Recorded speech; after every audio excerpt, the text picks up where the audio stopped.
Hello बच्चों, स्वागत है आप लोगों का हमारे नए चैनल प्रिपरेशन मंत्रा पे। आज हम लोग पढ़ेंगे एरोमेटिक, नॉन एरोमेटिक और एंटी एरोमेटिक कंपाउंड्स के बारे में। यानी ये आप लोग का इससे रिलेटेड क्वेश्चंस वगैरह जो है, प्रॉब्लम्स वगैरह जो है वो पूछा जाता है मेंस वगैरह में भी, नीट वगैरह में भी। और एरोमेटिक कंपाउंड्स जो होते हैं ये एक्स्ट्रा स्टेबिलिटी किसी भी कंपाउंड को प्रोड्यूस करता है।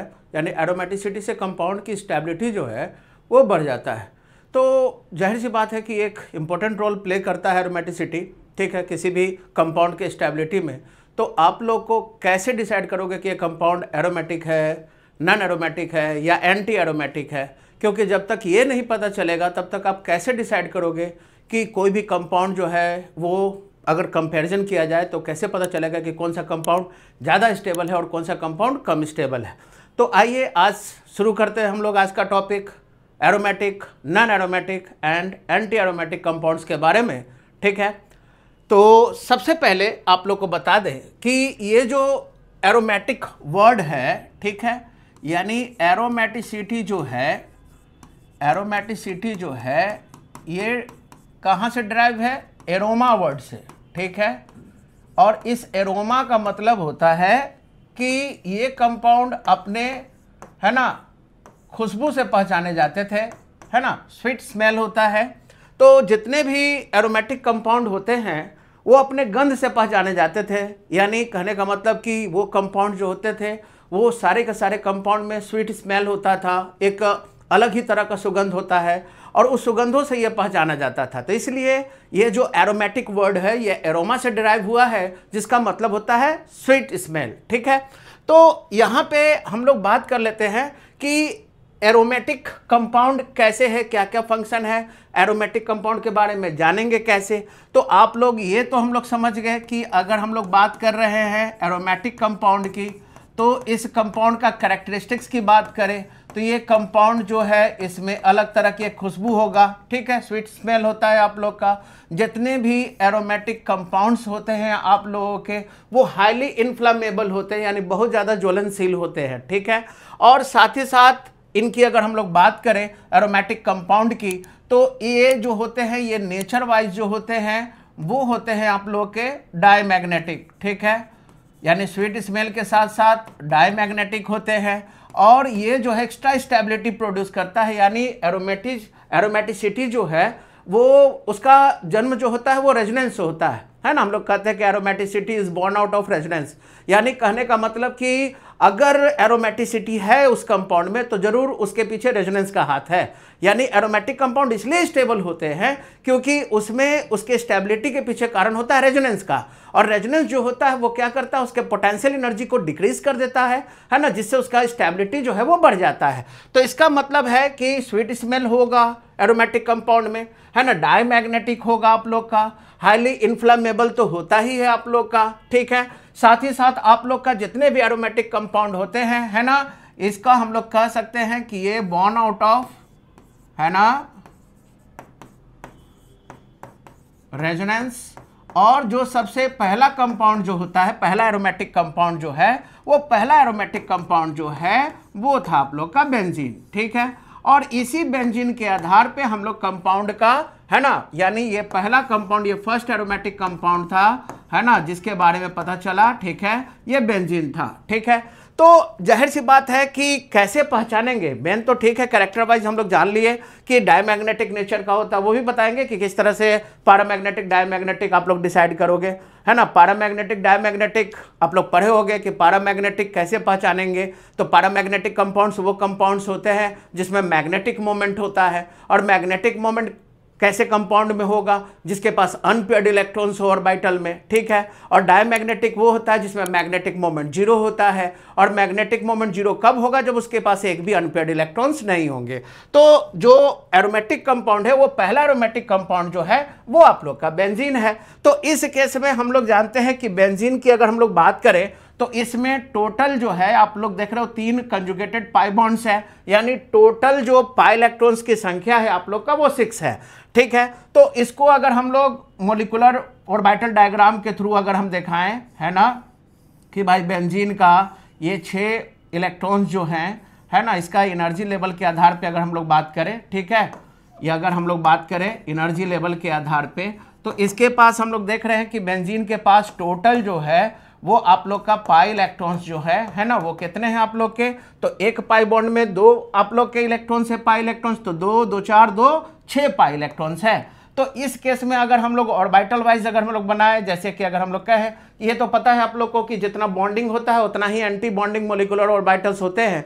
तो अगर मान लो कि इस केस में अगर टोटल आप लोग का जो कंजुगेटेड सिस्टम में जो कार्बन है आप लोग का, है ना, 6 कार्बन है आप लोग का, तो जाहिर सी बात है कि सब कोई पाई यानी 6 पाई आप लोग का ऑर्बिटल्स इन्वॉल्व होंगे इसमें, जिसमें से 3 बॉन्डिंग होगा और 3 एंटी बॉन्डिंग होगा। तो हम लोग जानते हैं कि बॉन्डिंग का एनर्जी कम होता है, एंटी बॉन्डिंग का ज़्यादा होता है। पहले इलेक्ट्रॉन बॉन्डिंग ऑर्बिटल्स में जाते हैं, फिर एंटी बॉन्डिंग्स में जाते हैं। तो अगर मान लो कि इस बॉन्डिंग ऑर्बिटल्स को अगर हम लोग नाम दे दें, ठीक है, इसको हम लोग पाई 1, है ना, ये पाई 2, ये पाई 3, है ना, ये पाई 4, ये पाई 5 और ये मान लो पाई 6, ठीक है, ये बेंजीन की बात कर रहे हैं। तो इस केस में हम लोग देख रहे हैं, इस केस में हम लोग देख रहे हैं कि यहाँ पे ये मान लो मोलिकुलर ऑर्बिटल बन गया।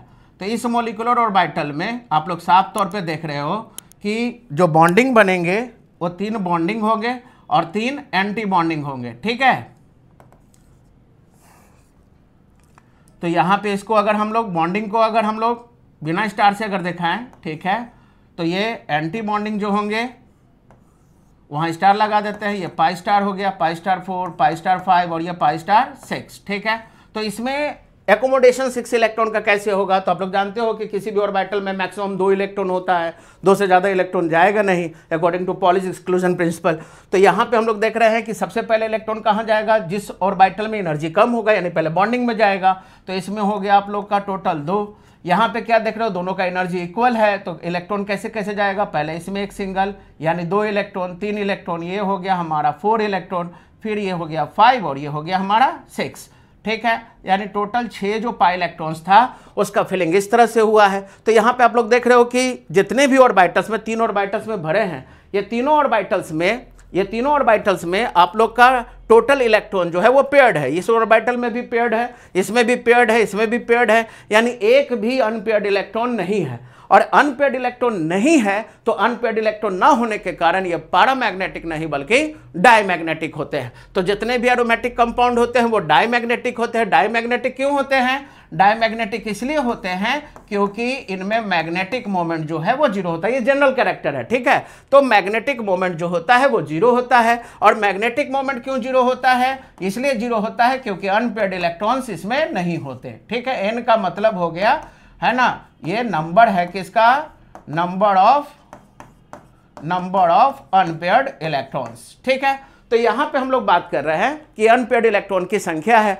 तो इस केस में हम लोग देख रहे हैं कि डायमैग्नेटिक सब्सटेंस एरोमेटिक कंपाउंड इसलिए डायमैग्नेटिक होते हैं क्योंकि उसमें अनपेयर्ड इलेक्ट्रॉन 0 होता है ना, मैग्नेटिक मोमेंट 0 होता है। और जिसमें अनपेयर्ड इलेक्ट्रॉन 0 हो, मैग्नेटिक मोमेंट 0 हो जाएगा, क्योंकि मैग्नेटिक मोमेंट आपको पता है कैसे निकाला जाएगा।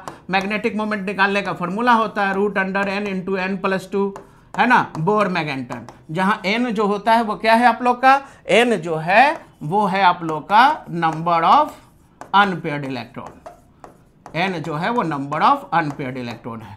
तो यहां पे कहने का मेरा मतलब कि एरोमेटिक कंपाउंड का जनरल कैरेक्टर जो होता है वो जनरल कैरेक्टर ये है कि वो हाईली इन्फ्लामेबल होगा, स्वीट स्मेल होगा, डायमैग्नेटिक होगा, रेजोनेंस होगा उसमें, ठीक है, कंजुगेटेड सिस्टम होगा आप लोग का। और उस केस में आप लोग का इसको डायमैग्नेटिक क्यों कहते हैं, क्योंकि जो फर्स्ट आप लोग का जो एरोमेटिक कंपाउंड देखा गया वो कौन था आप लोग का, बेंजीन था, है ना। बेंजीन के आधार पे यहां पे देखा गया कि इसके पास 6 पाई इलेक्ट्रॉन था। तो 6 पाई इलेक्ट्रॉन था तो इसमें जाहिर बात है कि पाई ऑर्बिटल्स जो बनाए जिसमें 3 बॉन्डिंग 3 एंटी बॉन्डिंग हुआ, तो उसमें इलेक्ट्रॉन का जो फिलिंग किए तो पहले बॉन्डिंग में गया, उसके बाद एंटी बॉन्डिंग में गया। तो पाई 1 में भी 2 इलेक्ट्रॉन, पाई 2 में भी 2 इलेक्ट्रॉन, पाई 3 में भी 2 इलेक्ट्रॉन, यानी टोटल तीनों बॉन्डिंग में आप लोग का 2-2 इलेक्ट्रॉन हो गया। यानी इलेक्ट्रॉन जो है वो पूरी तरह से भरा हुआ है, यानी अनपेयर्ड इलेक्ट्रॉन एक भी नहीं है। और अनपेयर्ड इलेक्ट्रॉन ना होने के कारण ये जो होते हैं, है ना, बेंजीन जो होता है वो डायमैग्नेटिक होता है। और चूंकि पहला कंपाउंड आप लोग का पहला एरोमेटिक कंपाउंड बेंजीन था, इसी आधार पे हम लोग एरोमेटिक सिटी के बारे में या एरोमेटिक कंपाउंड्स के बारे में, है ना, ये जनरल कैरेक्टरिस्टिक्स के रूप में हम लोग ये कह देते हैं कि एरोमेटिक कंपाउंड वो होगा जो जनरली डायमैग्नेटिक होगा, यानी बेंजीन जैसा ही कैरेक्टर होगा। तो क्या क्या देखे हम लोग देखे कि एरोमेटिसिटी वर्ड जो है या एरोमेटिक वर्ड जो है वो एरोमा से आया है, जिसका मतलब स्वीट स्मेल होता है। सारे एरोमेटिक कंपाउंड अपने गंध से, एक स्पेशल तरह के सुगंध से पहचाने जाते हैं। ये हाईली इन्फ्लामेबल होता है, यानी बहुत ज़्यादा ज्वलनशील होता है। ये जो होता है आप लोग का डायमैग्नेटिक नेचर में होता है, क्योंकि एक भी अनपेयर्ड इलेक्ट्रॉन ना होने के कारण डायमैग्नेटिक हम लोग कहते हैं। और साथ ही साथ हम लोग देखें कि ये रेजोनेंस से ही इसकी उत्पत्ति हुई है, यानी कि अगर एरोमेटिक है तो उसमें रेजोनेंस होगा ही, यानी पाई इलेक्ट्रॉन जो होगा वो डीलोकलाइज होगा ही होगा। तो आइए हम लोग बेंजीन को आधार बनाते हुए हम लोग कंडीशन देखते हैं कि आखिर क्या क्या होना चाहिए। तो बेंजीन में क्या है, तो जाहिर बात है एरोमेटिक होने के लिए रिंग होना चाहिए, है ना। पहला बात कि एरोमेटिसिटी या एरोमेटिक कंपाउंड्स के बारे में बात कर ले तो सबसे पहला कंडीशन है कि कोई भी ओपन चेन वाला कंपाउंड एरोमेटिक नहीं होगा। ओपन चेन वाला जो है उसमें रेजोनेंस हो सकता है, लेकिन एरोमेटिक कंपाउंड्स होने के लिए रिंग का होना जरूरी है ना। पहला बात कि वो रिंग हो, उसके पास रिंग हो, यानी जितने भी क्लोज चेन कंपाउंड है उसमें ही एरोमेटिसिटी हम लोग तलाश करेंगे। दूसरा सबसे इंपॉर्टेंट बात कि पहला हो गया कि रिंग होना चाहिए, दूसरा कोप्लेनर होना चाहिए। कोप्लेनर का मतलब क्या हुआ, आप लोग को बताए थे कि कोप्लेनर का मतलब कि एक भी कार्बन एटम जो है sp3 हाइब्रिडाइज नहीं होना चाहिए, है ना। sp3 मतलब टेट्राहेड्रल वाला स्ट्रक्चर नहीं होना चाहिए उसमें। अगर टेट्राहेड्रल वाला स्ट्रक्चर है ना, तो वैसे केस में वो कोप्लेनर नहीं बल्कि नॉन कोप्लेनर होगा। तो या तो हाइब्रिडाइजेशन sp2 चलेगा या हाइब्रिडाइजेशन sp चलेगा, क्योंकि sp2 का स्ट्रक्चर ट्रायंगुलर प्लेनर होगा, sp का स्ट्रक्चर जो होगा वो लीनियर होगा, और sp3 में टेट्राहेड्रल नहीं होना चाहिए। तो टेट्राहेड्रल वाला क्यों नहीं होना चाहिए, क्योंकि टेट्राहेड्रल में 2 एटम प्लेन पे होते हैं और 1 एटम प्लेन के ऊपर 1 एटम प्लेन के नीचे। तो इस कारण से sp3 हाइब्रिडाइज जो होते हैं, यानी खासकर sp3 में टेट्राहेड्रल स्ट्रक्चर जो होते हैं, है ना, वैसे स्ट्रक्चर रखने वाले को हम लोग क्या बोलते हैं, नॉन कोप्लेनर। तो एरोमेटिक होने के लिए रिंग का होना जरूरी है, कोप्लेनर होना जरूरी है, ये 2 बात। और तीसरा बात कि पाई इलेक्ट्रॉन्स जो होते हैं वो लोकलाइज नहीं होना चाहिए, डीलोकलाइज होना चाहिए। डीलोकलाइज का मतलब क्या हुआ कि पाई इलेक्ट्रॉन कंजुगेशन में होना चाहिए, यानी पाई पाई के कंजुगेशन में हो, पाई लॉन पेयर के कंजुगेशन में हो, पाई माइनस चार्ज के कंजुगेशन में हो, पाई प्लस चार्ज के कंजुगेशन में हो, तो कंजुगेशन में होना चाहिए। ठीक है, तो समझ में आ रहा होगा बच्चों लोग। अगर किसी तरह का कोई भी प्रॉब्लम हो तो आप निश्चित रूप से कमेंट कर सकते हैं, पूछ सकते हैं। लाइव क्लासेस के दौरान जब हम लोग फिर से इस चीज़ को शुरू करेंगे तो वहाँ पे पूछ भी सकते हैं, या कमेंट में आप अपने जो फीडबैक है वो हमको ज़रूर दीजिएगा। तो इसी तरह के वीडियो को देखने के लिए चैनल को लाइक कीजिए, शेयर कीजिए, सब्सक्राइब कीजिए। Thank you.